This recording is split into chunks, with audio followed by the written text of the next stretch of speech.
ITTT Support provides remote IT support to people and businesses throughout the United States. All of our IT support specialists are trained and certified by Google. We are proud to offer legendary IT support and outstanding service to our customers. The podcast you're about to hear covers topics ranging from the latest technology news to informative ways you can make technology simpler. Thank you for tuning in. And now here's the Tech Talk Radio Show. Welcome to the ITTTSupport.com Tech Talk Radio Show. We hope you're doing great. Sit back, relax, and get ready to hear all about the latest news and technology. We're ready to kick things off. So let's get started. Trending Tech Topics for 2024. January 8, 2024 article. Technology is constantly evolving and transforming the world we live in. From artificial intelligence to quantum computing, from robotics to cybersecurity, from cloud computing to blockchain, there are many tech trends that are shaping the future of various industries and sectors. In this article, we will explore some of the most prominent and promising tech trends that are expected to dominate the next decade. Generative AI. Generative AI is a branch of artificial intelligence that focuses on creating new content or data from existing ones. For example, generative AI can produce realistic images, videos, music, text, or code based on some input or criteria. Generative AI has many applications and benefits, such as enhancing creativity, personalizing experiences, improving quality, and reducing costs. Some of the popular techniques used in generative AI are generative adversarial networks, GNs, variational autoencoders, VEs, and transformers. Sustainable tech solutions. Sustainability is a major challenge and opportunity for the world as we face the threats of climate change, environmental degradation, and resource depletion. Technology can play a vital role in providing sustainable solutions that can reduce emissions, conserve energy, recycle waste, and promote circular economy. Some of the emerging technologies that can enable sustainability are green hydrogen, carbon capture and storage, smart grids, bioplastics, and vertical farming. Cloud computing and DevOps.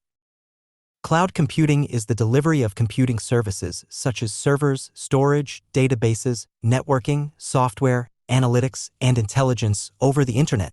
Cloud computing offers many advantages such as scalability, flexibility, reliability, security, and cost efficiency.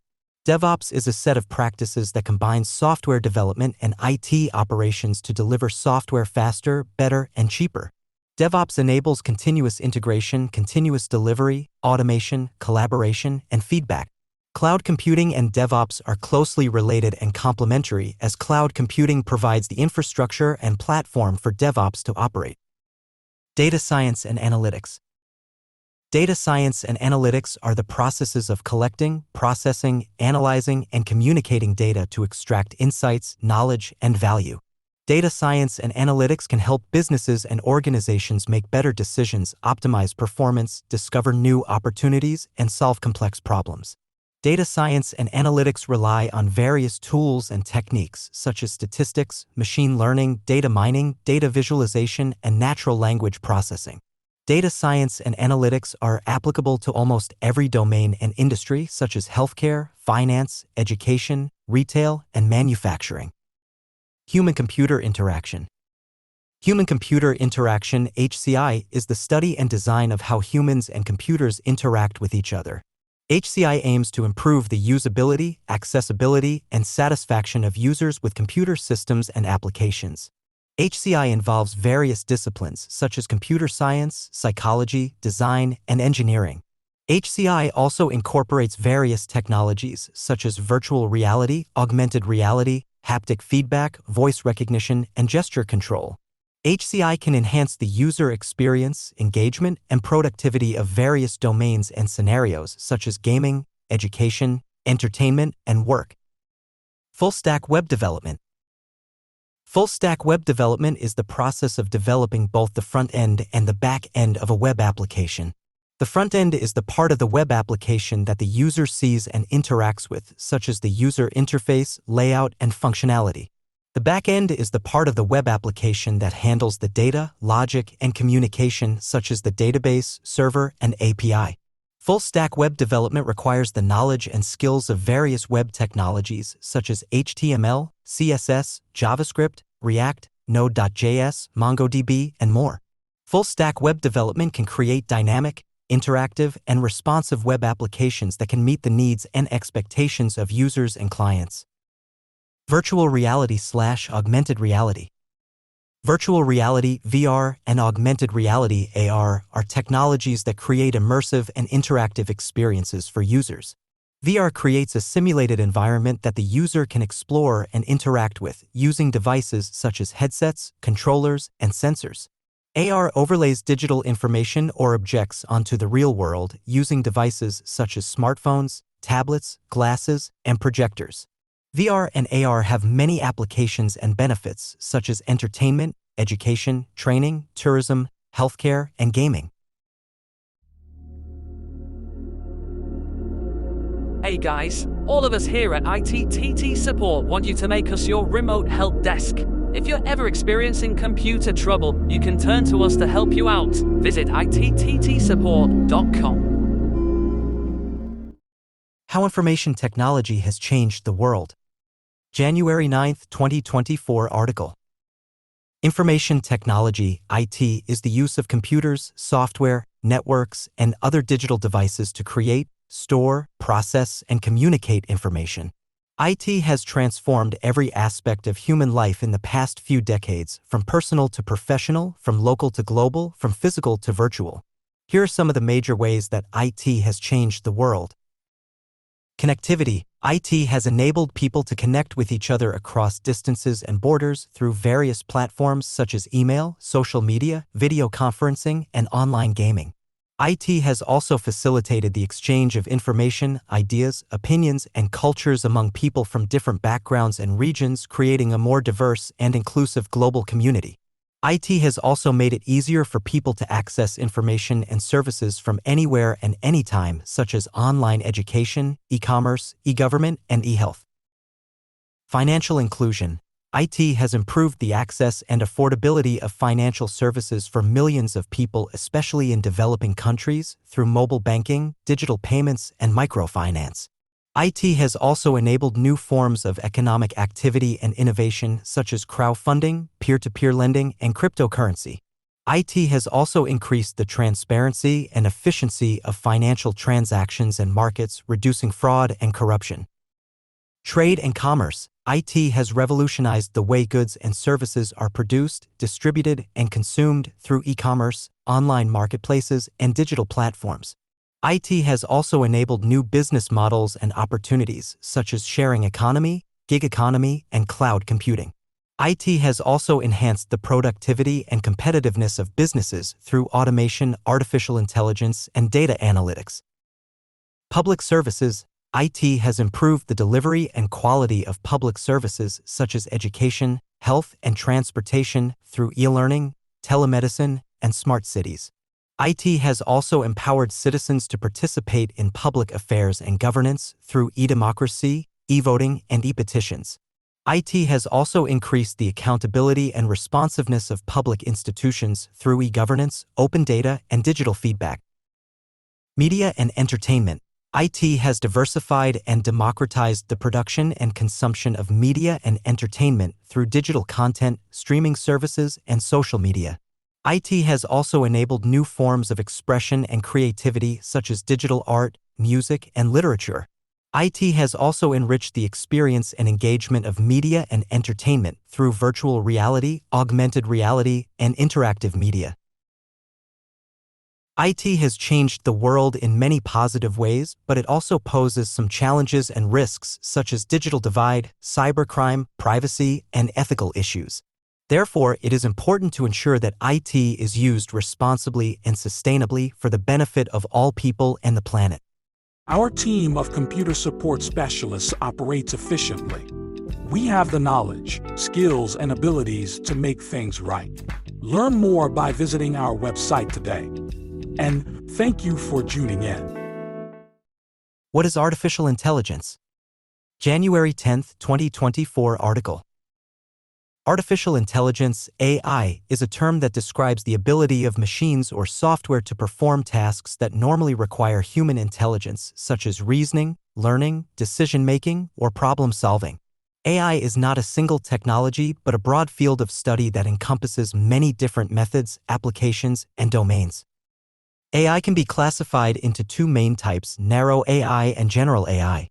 Narrow AI refers to systems that are designed to perform specific tasks, such as recognizing faces, playing chess, or translating languages. These systems are often based on machine learning, which is a branch of AI that enables machines to learn from data and improve their performance over time. Narrow AI systems are widely used in various industries and domains, such as healthcare, education, entertainment, and finance. General AI, on the other hand, refers to systems that can exhibit human-like intelligence across a wide range of domains and tasks, such as understanding natural language, reasoning about complex problems, or creating original content. General AI is still a hypothetical concept as no such system has been developed yet. However, some researchers and visionaries believe that general AI is possible and may be achieved in the future. AI has many benefits and challenges for society and humanity.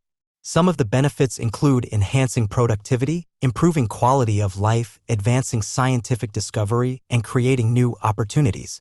Some of the challenges include ensuring ethical and responsible use, avoiding bias and discrimination, protecting privacy and security, and addressing social and economic impacts. AI is a rapidly evolving field that requires constant research, innovation, and collaboration to ensure its positive and sustainable development.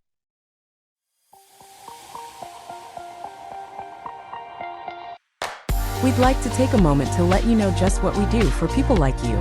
ITTSupport.com offers remote IT support to customers like you.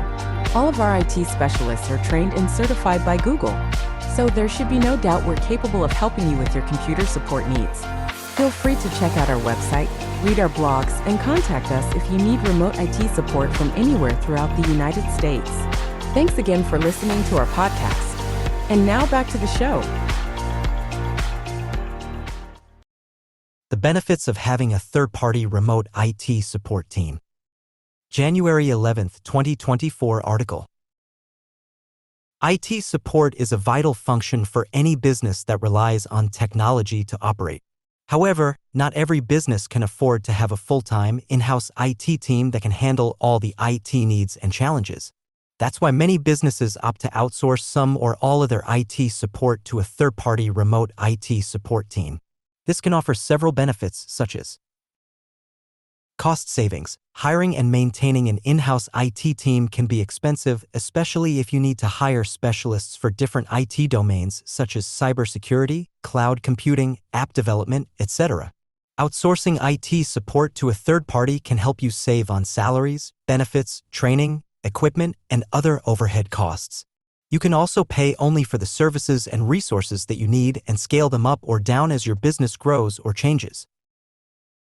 Expertise and experience. A third-party remote IT support team can provide you with access to a pool of qualified and experienced IT professionals who have the skills and knowledge to handle various IT issues and projects.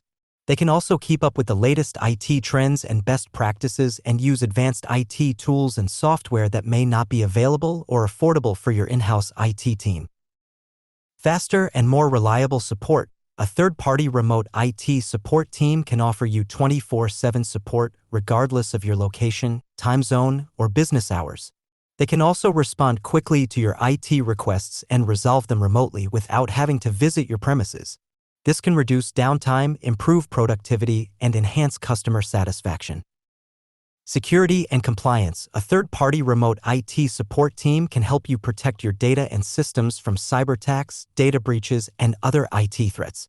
They can also help you comply with the relevant IT regulations and standards such as GDPR, HIPAA, PCI DSS, etc.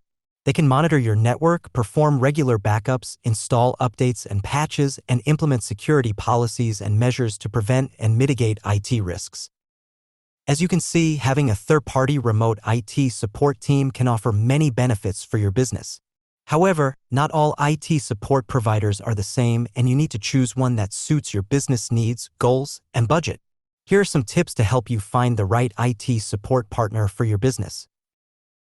Assess your IT needs and expectations. Before you start looking for an IT support provider, you need to have a clear idea of what IT services and solutions you need, what IT challenges and goals you have, and what IT support level and quality you expect.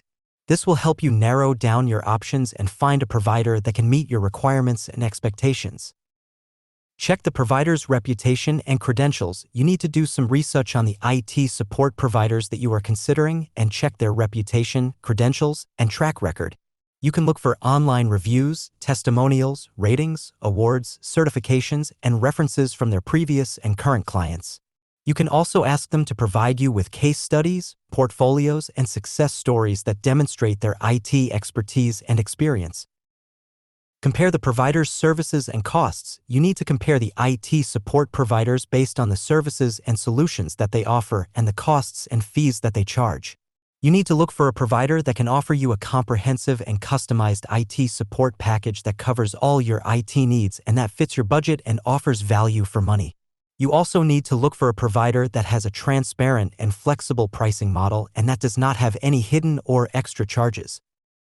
Communicate and collaborate with the provider. You need to communicate and collaborate with the IT support provider that you choose and establish a clear and effective communication channel and process. You need to discuss your IT needs and expectations, set realistic and measurable IT goals and objectives, and agree on the IT support scope and deliverables. You also need to monitor and evaluate the IT support performance and results and provide feedback and suggestions for improvement. Having a third-party remote IT support team can be a smart and strategic decision for your business, as it can help you save costs, access expertise, improve support, and enhance security. However, you need to find the right IT support partner that can understand your business needs, offer you the best IT solutions, and deliver the best IT results. By following the tips above, you can find the IT support provider that can help you achieve your IT goals and grow your business. Our mission at ITTTsupport.com is to provide you with legendary IT support and outstanding customer service. Feel free to turn to us as your personal remote help desk. We're here to help. The growth of computers over history. January 12, 2024 article. Computers are devices that can process information and perform calculations according to a set of instructions. They have become an essential part of modern society, influencing various aspects of our lives such as education, communication, entertainment, business, science, and more. But how did computers evolve from their humble origins to the powerful machines we use today? Here is a brief overview of the history of computer use over the past 2 centuries. 19th century, the dawn of computing. The first computers were not electronic but mechanical. They were designed and built to solve specific mathematical problems such as calculating tables of numbers, weaving patterns, or encoding messages. Some of the pioneers of computing in the 19th century were Joseph-Marie Jacquard, 1752–1834, a French inventor who created a loom that used punched cards to control the weaving of fabric designs. His invention inspired later computer designers to use similar cards for storing and reading data. Charles Babbage, 1791–1871, an English mathematician and engineer who conceived of 2 machines that could perform complex calculations, the difference engine and the analytical engine. The former was a steam-powered device that could compute polynomial functions, while the latter was a more ambitious project that aimed to be a general-purpose programmable machine. However, neither of them was completed in his lifetime due to technical and financial difficulties. Ada Lovelace, 1815–1852, an English mathematician and the daughter of poet Lord Byron. She is widely regarded as the first computer programmer, as she wrote the first algorithm for Babbage's analytical engine, which could compute Bernoulli numbers. She also foresaw the potential of computers to go beyond numerical calculations and manipulate symbols and data. 20th century, the rise of electronic computing.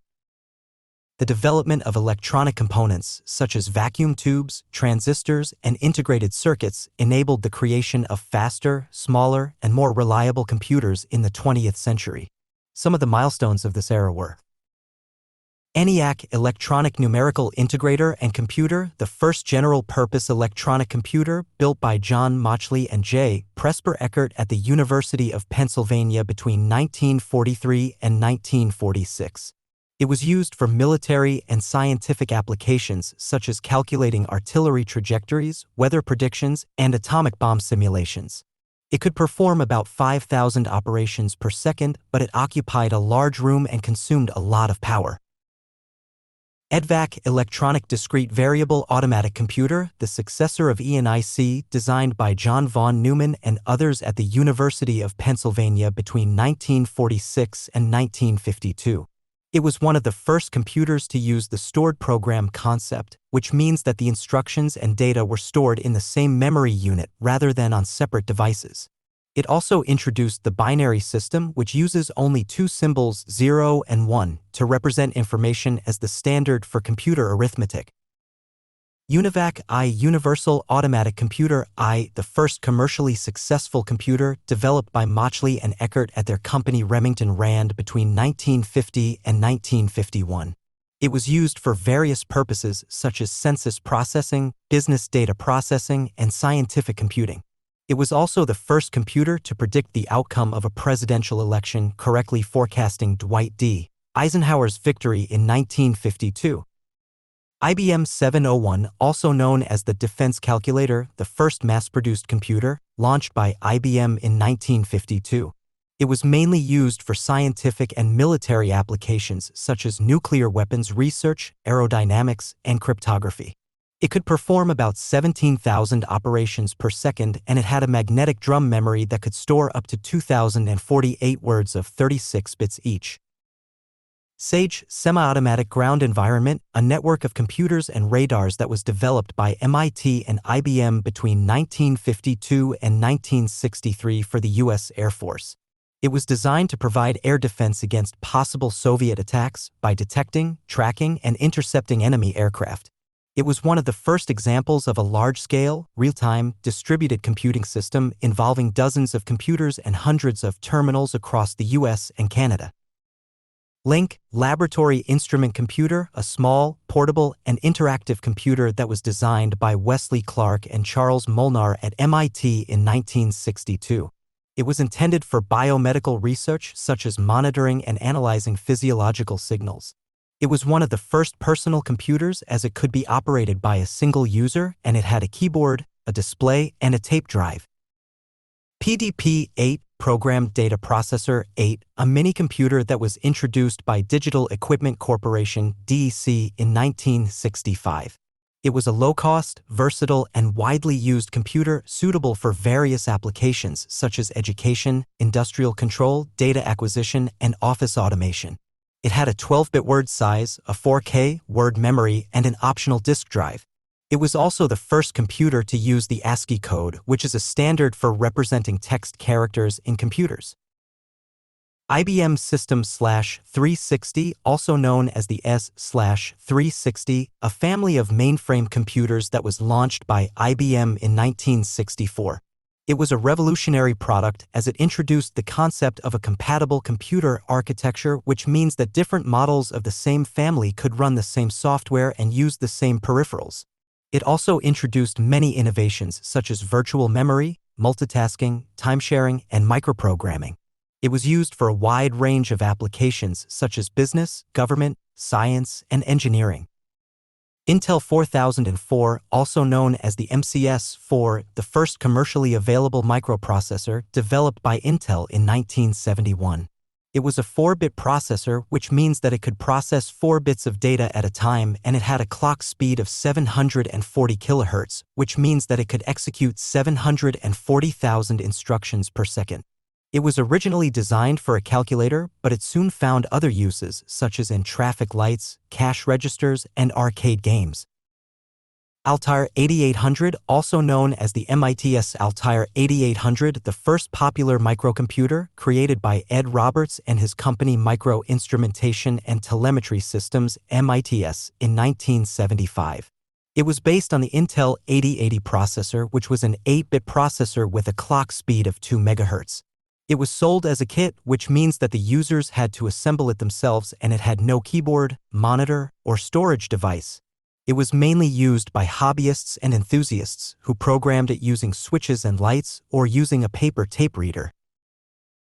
Apple II, also known as the Apple, one of the first successful personal computers designed by Steve Wozniak and Steve Jobs and released by their company Apple Computer in 1977. It was based on the MOS Technology 6502 processor, which was an 8-bit processor with a clock speed of 1 MHz. It had a color graphics display, a built-in keyboard, a sound card, and a floppy disk drive. It was used for various purposes such as education, gaming, word processing, and spreadsheet. It was also the first computer to use a graphical user interface (GUI), which is a way of interacting with a computer using icons, menus, and windows rather than text commands. IBM PC, also known as the IBM 5150, the first mass-market personal computer, launched by IBM in 1981.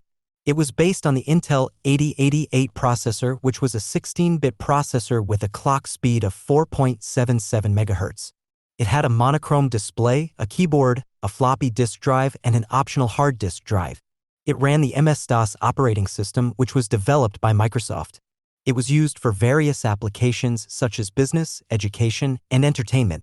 It also set the standard for the PC-compatible architecture, which means that other computers could run the same software and use the same peripherals as the IBM PC. Macintosh, also known as the Mac, a line of personal computers that was introduced by Apple Computer in 1984. It was based on the Motorola 68000 processor, which was a 16-bit processor with a clock speed of 8 MHz. It had a graphical user interface, a mouse, a built-in monitor, and a floppy disk drive. It was used for various purposes such as desktop publishing, graphic design, music production, and video editing. It also introduced many innovations such as the Mac OS operating system, the HyperCard multimedia authoring tool, and the QuickTime video format. NeXT Computer, also known as the NeXTcube, a workstation computer that was developed by NeXT, a company founded by Steve Jobs after he left Apple in 1985. It was based on the Motorola 68030 processor, which was a 32-bit processor with a clock speed of 25 MHz.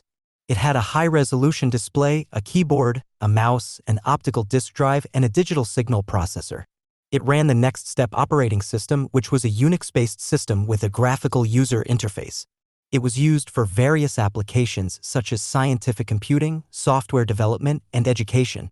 It was also the first computer to host the World Wide Web, which was invented by Tim Berners-Lee at CERN in 1989. Modern computers, what they are and how they work. Computers are devices that can process information automatically according to a set of instructions. They can perform various tasks such as calculations, data analysis, communication, entertainment, and more. Computers have become an essential part of our daily lives as they are used in many fields and industries such as education, health, business, science, engineering, and art. The components of a computer. A modern computer typically consists of the following components. Central Processing Unit, CPU. This is the brain of the computer where the arithmetic and logical operations are performed. The CPU executes the instructions of a program and controls the other components of the computer. The CPU is composed of a control unit, an arithmetic logic unit, and registers.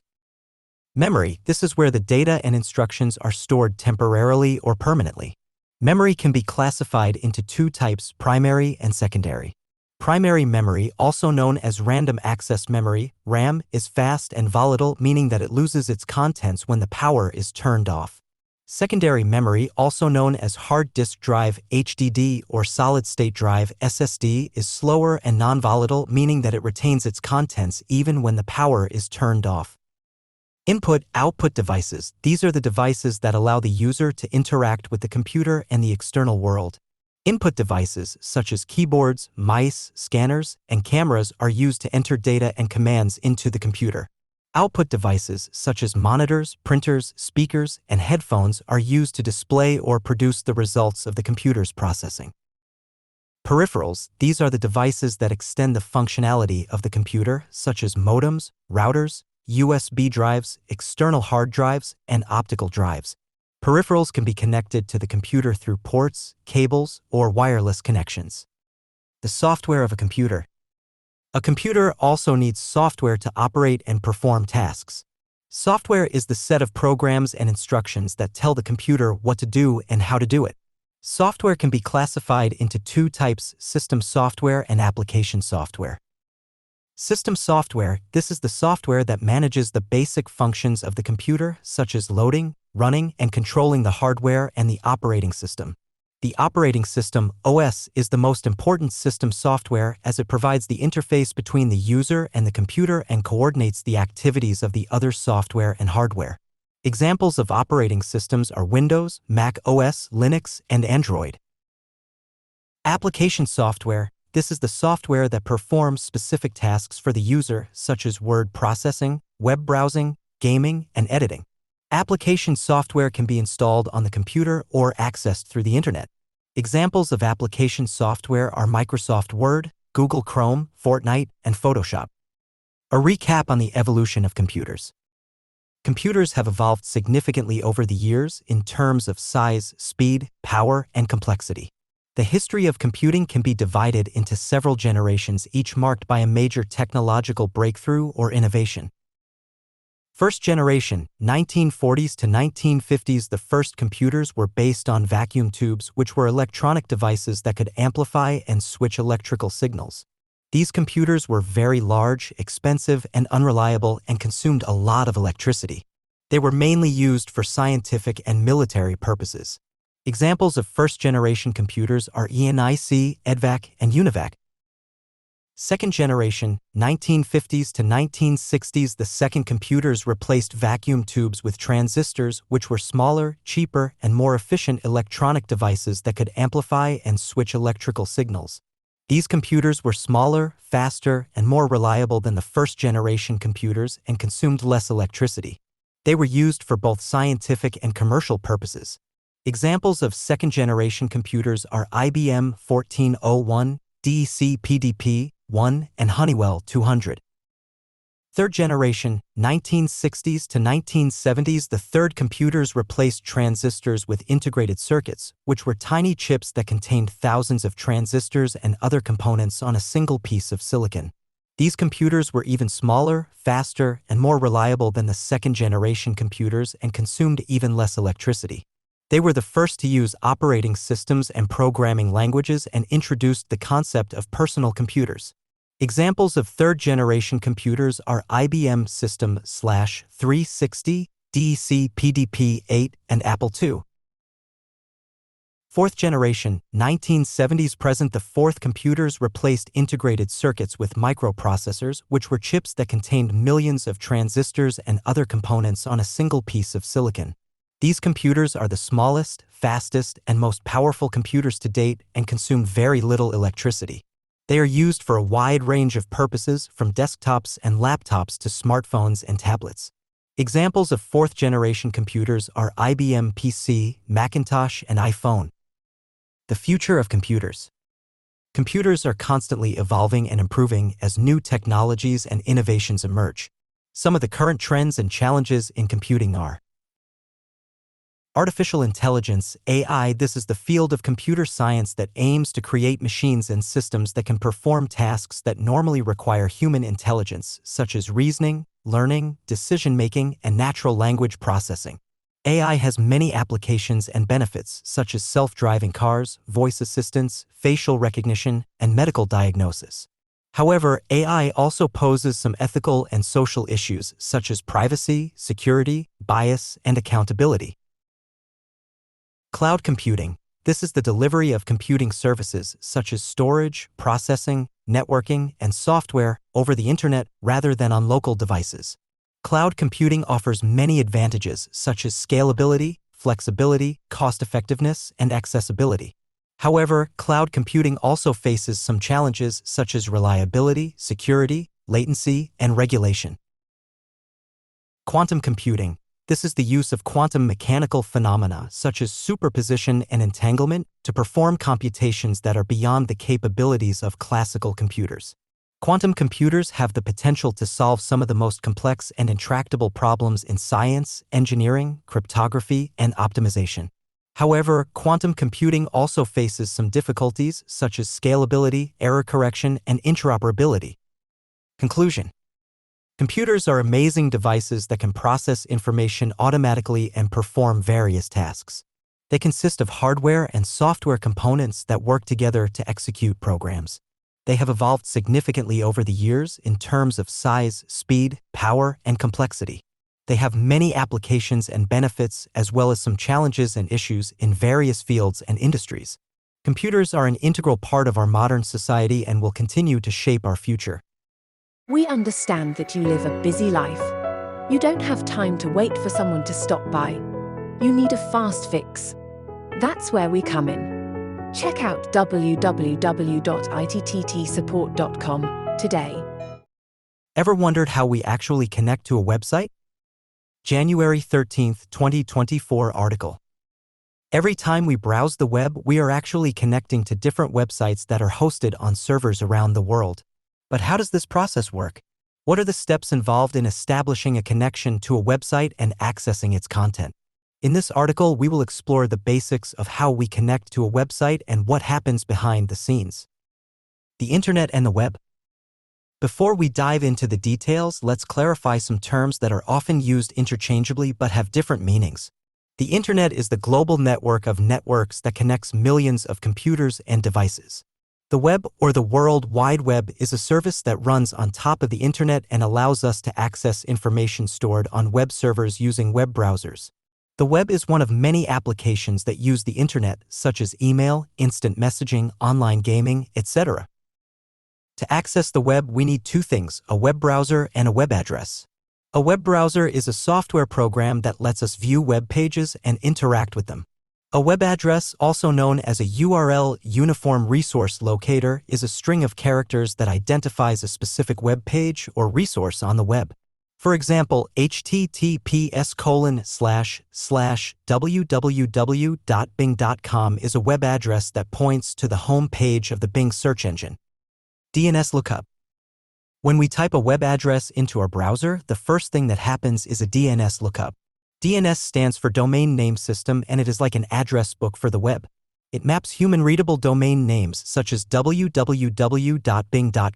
to numerical IP addresses such as 204.79.197.200 that identify the location of the web server that hosts the website. IP addresses are the unique identifiers of computers and devices on the Internet, and they are used to route data packets across the network. The browser contacts a DNS server, which is a computer that stores a database of domain names and IP addresses and asks for the IP address of the web address we entered. The DNS server responds with the IP address, or it may forward the request to another DNS server if it does not have the answer. This process may involve several DNS servers until the final IP address is found. The browser then caches the IP address for future use, so it does not have to repeat the DNS lookup every time we visit the same website. TCP connection. Once the browser has the IP address of the web server, it needs to establish a connection to it. This is done using TCP, or Transmission Control Protocol, which is a communication protocol that defines how data should travel across the Internet. TCP ensures reliable and ordered delivery of data packets between two endpoints, such as our browser and the web server. To establish a TCP connection, the browser and the web server perform a three-way handshake, which is a series of messages exchanged to agree on the connection parameters. The browser sends a SYN synchronize message to the web server indicating that it wants to start a connection and requesting a sequence number for the data packets. The web server responds with a SYN-ACK synchronize acknowledge message confirming the sequence number and requesting its own sequence number. The browser then sends an ACK acknowledge message confirming the web server's sequence number and completing the handshake. The TCP connection is now established and ready for data transfer. TLS/SSL connection. If the web address starts with HTTPS, which stands for Hypertext Transfer Protocol Secure, then the browser and the web server also need to establish a TLS/SSL connection. TLS or Transport Layer Security and SSL or Secure Sockets Layer are encryption protocols that provide secure and encrypted communication over the Internet. They prevent eavesdropping, tampering, and impersonation of data by third parties. To establish a TLS/SSL connection, the browser and the web server perform a handshake which is similar to the TCP handshake but involves additional steps. The browser sends a client hello message to the web server indicating the TLS version, the supported cipher suites, and a random number. The web server responds with a server hello message, selecting the TLS version, the cipher suite, and another random number.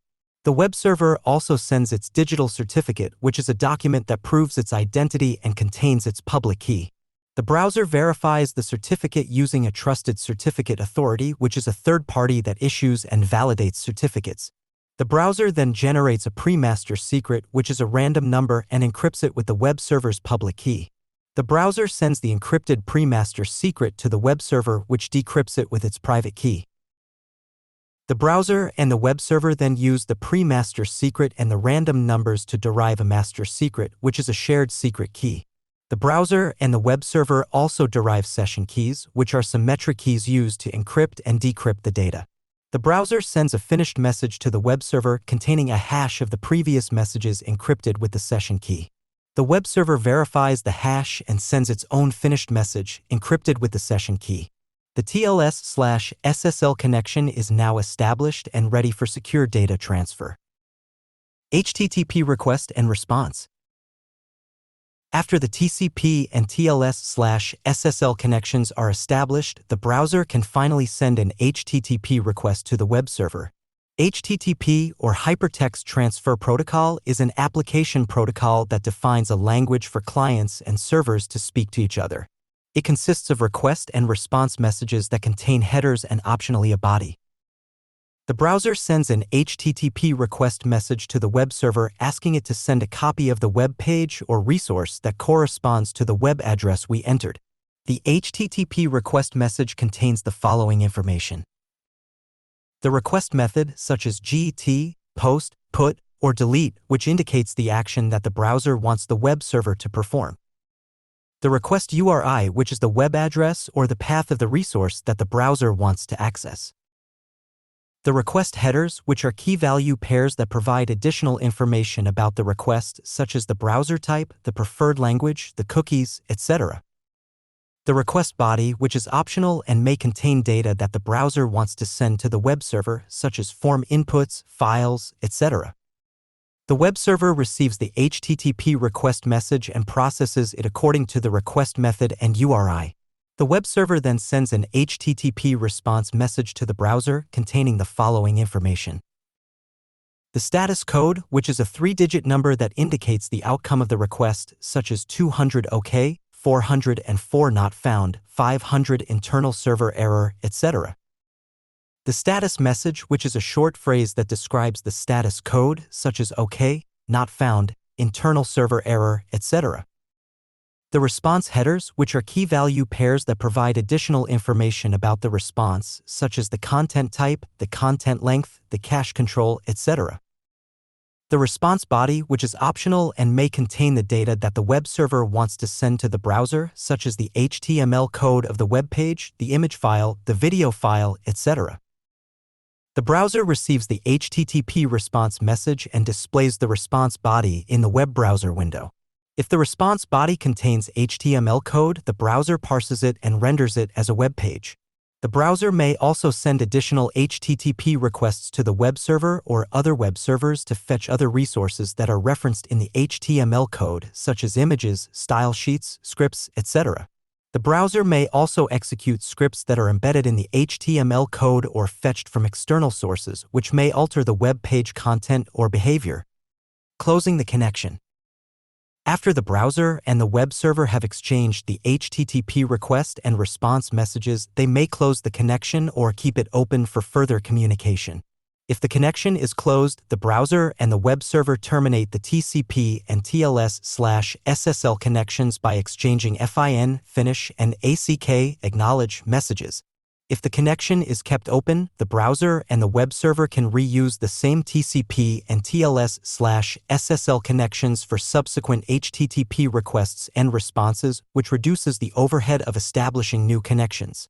The connection may be closed by either party after a period of inactivity or by sending a connection close header in the HTTP message. Conclusion. In this article, we have seen the basic steps involved in connecting to a website and accessing its content. We have learned about the roles of DNS, TCP, TLS/SSL, and HTTP in this process and how they work together to enable reliable, secure, and efficient communication over the Internet. We have also seen how the web browser and the web server interact with each other using request and response messages and how the web browser displays the web page or resource that we requested. Connecting to a website may seem like a simple and fast action, but it actually involves a lot of complex and fascinating mechanisms behind the scenes. Okay, Tech Junkies, we hope you're enjoying the show. Don't forget, we offer legendary remote IT support from our website at www.ittsupport.com. We'll be right back with more tech news. Is it for me? It's for everyone. It's called Amazon Echo. How's it going? I'm just finishing up right now. Can it hear me right now? Yes. Nope. Here's when you use the wake word we chose. Alexa. Well, what does it do? Alexa, what do you do? I can play music, help you buy things you don't need, and fill the gaping hole that you call your life. Awesome. Alexa, play rock music. Alexa, stop. Wait, I want to try. Alexa, what time is it? The temperature outside is 73 degrees. You actually don't have to yell at it, okay? It uses far-field technology so it can hear you from anywhere in the room. So it can just hear you anywhere? Yes. Well, everyone can hear you anyway. Oh, is that where we're going to put it? Echo is pretty neat because it knows all sorts of things. Alexa, how tall is Mount Everest? I can't find any therapists in your area. Would you like to talk in private?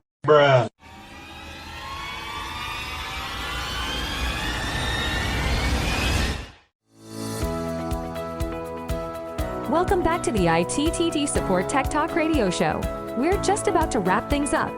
But before we do, let's check out one last story about technology.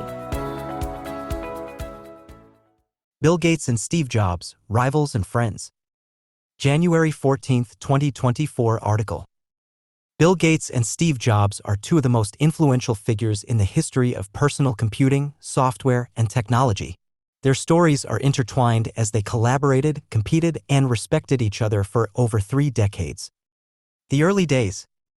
Gates and Jobs both dropped out of college and started their own companies in the 1970s. Gates co-founded Microsoft in 1975, while Jobs co-founded Apple in 1976.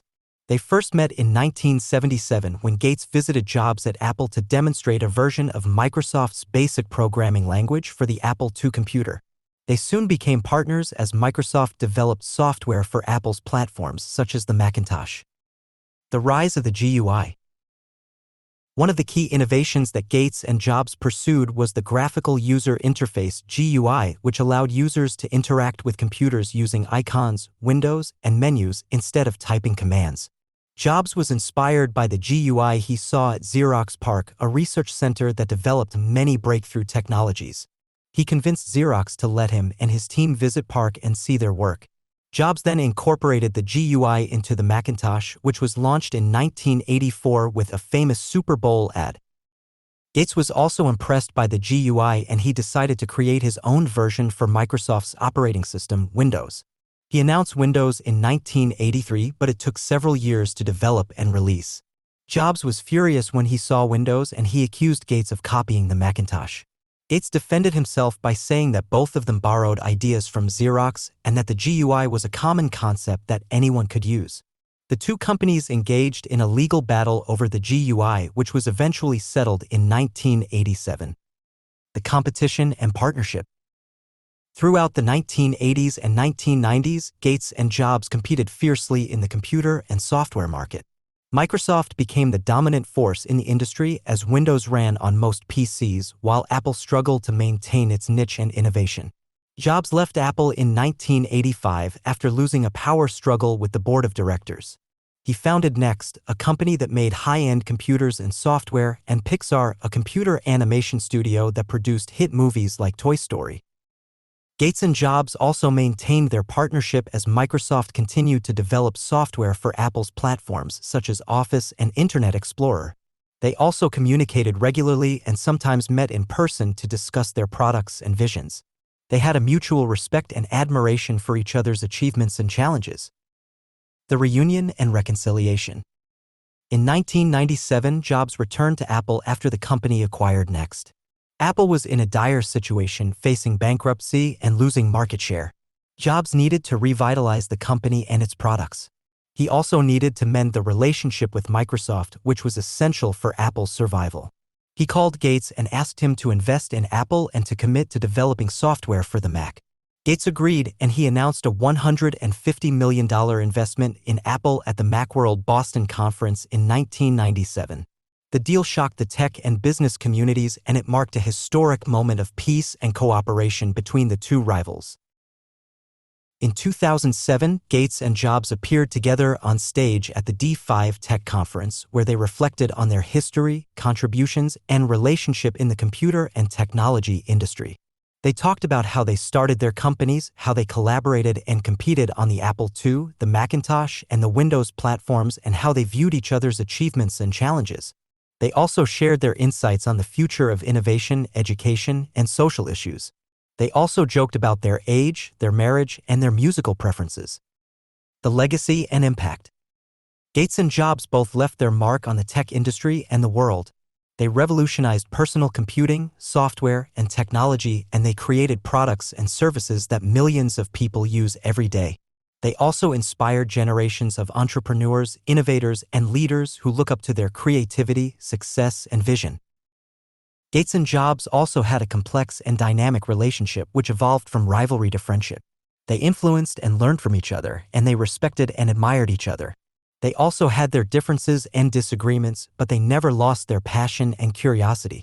They were both driven by a desire to make a dent in the universe, and they did. We hope you enjoyed the ITTT Support Tech Talk radio show. We'd like to thank you for checking us out. Don't forget to come to us for your remote IT support needs. Have a good one, techies.